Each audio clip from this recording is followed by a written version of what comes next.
Hello, Erin and Michael. I'm going to be really quiet here because it's like 1:30 in the morning, and I'm here making videos when I should be sleeping. I'm really tired.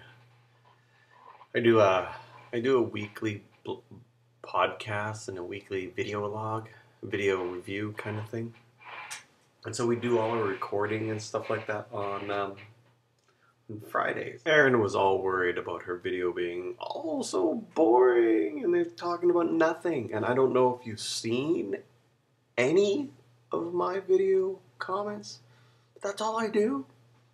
I just talk about nothing for minutes.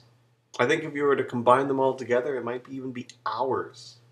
Actually, if you've seen any of my video stuff, it's hours of me talking. I also got Michael Natron's video. Hello, Michael Natron. And the great thing is that he mentions. Oh, sorry. He says something that actually made me laugh quite a bit. Cool. You're cool. You're nice. Sorry, Michael. I laugh because it's like, you're nice. I think I get that a lot, in high school or university when I was trying to date. And it's like, you're a nice guy. And of course, I'm not a dateable guy. Anyway, I'm just being silly. It was just funny. And of course, I think my wife still thinks I'm a nice guy, and she still dated me. So it's all good. There's nothing wrong with that. I hope.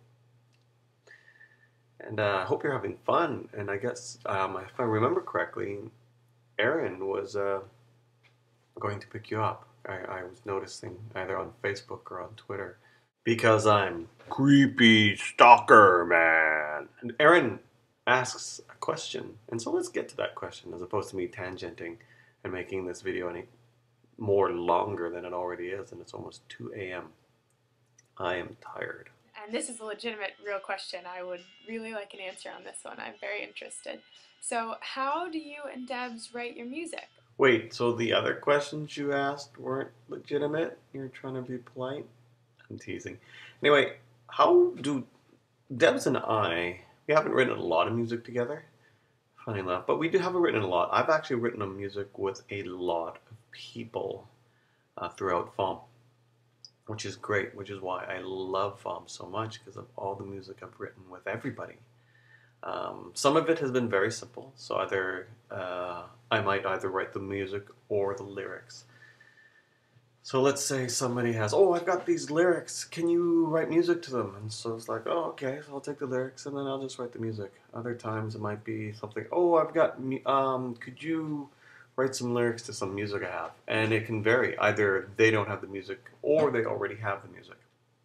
And I just might I either write lyrics with the music there or without the music there. And I was just telling a friend of mine, because we're writing a song together, and she doesn't normally write songs. And I said, if you're going to write the lyrics, what I do is I actually write lyrics to an existing song. So I'll just take a song and just write lyrics to that song.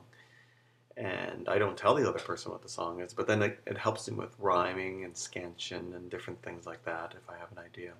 And if it changes, if it doesn't fit their song at all, hey, it doesn't matter. They were the one that asked for lyrics first.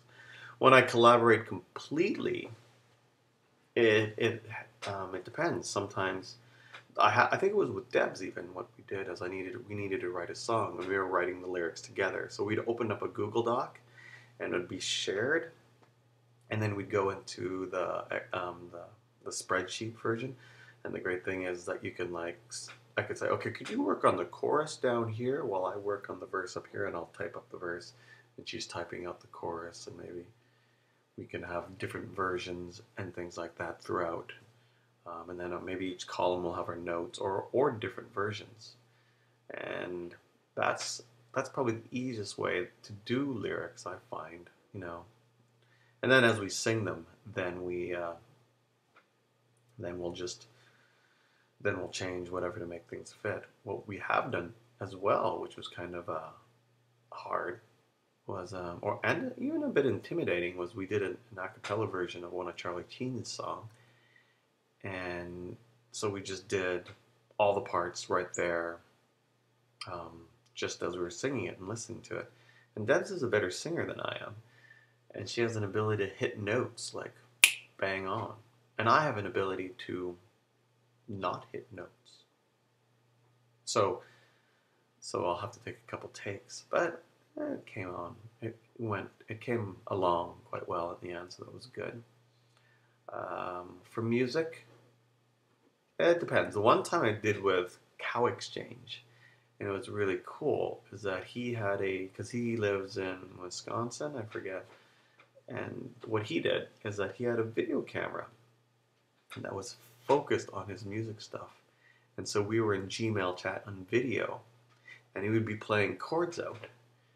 And because obviously we can't do things real time, so I can't play chords and it be in tune, but what I could say, oh, maybe you should do this, or maybe I like what you did. I think, or why don't you try a chord progression or go to this chord? And so it was really cool because we actually made the music together. Cow Exchange really likes doing music collaboration tools. Like there's something out there called, oh, I forgot what it was called, Onyx? I can't remember. But it's an online DAW, digital audio workstation. And so what you can do is you can record individual tracks while the other person is recording another track, and they can listen to what you recorded.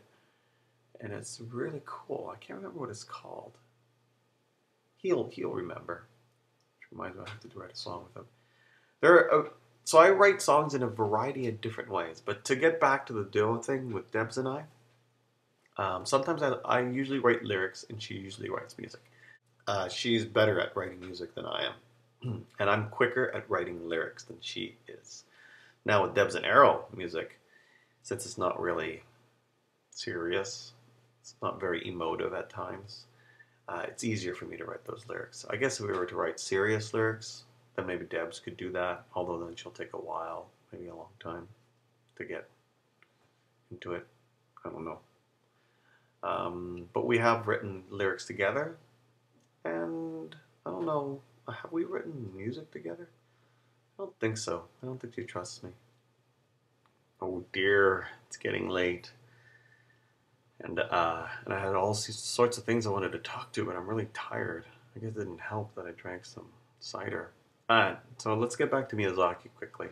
He's done a lot of movies. Studio Ghibli is his studio, and he does it with Isa Takahata. And this is probably one of my more favorite movies. It's called Spirited Away by Miyazaki. Karen's favorite movie is Kiki's Delivery Service. Karen being my wife. And my girls really like Castle in the Sky, Laputa, Castle in the Sky. Those are very fun ones. He's got a whole whack of others. There's Porco Rosso, Princess Mononoke, one of the first ones that I've ever seen. I don't have Howl's Moving Castle here. I don't know why. Nor do I have Ponyo on a Cliff. I don't have a lot of other ones. Or I can't find them. I don't even know where My Neighbor Totoro is. I think the girls took it. Maybe it's lying by the DVD player. And I should ask you a question. Oh, have I asked you guys how you heard about FAWM? Maybe I did. It's not really a duet question, but it's a good question to ask, you know. How are you guys doing marketing, for that matter? I'm always interested in that kind of question. Or have you guys split up your duties? Like Debs and I have split up our duties. She handles the email, and I handle everything else. I do most of the social marketing, so Twitter, the webcomic, the Facebook, all those sorts of things. But she does handle our email, so anybody that comes in with donations or anything like that or helping fund our CD, she does that stuff. Bye-bye, sailor. I am exhausted, so I'm just going to go to bed right now. You guys take care and have a great FAWM. I'll see you tomorrow. More than likely, I will. Bye-bye.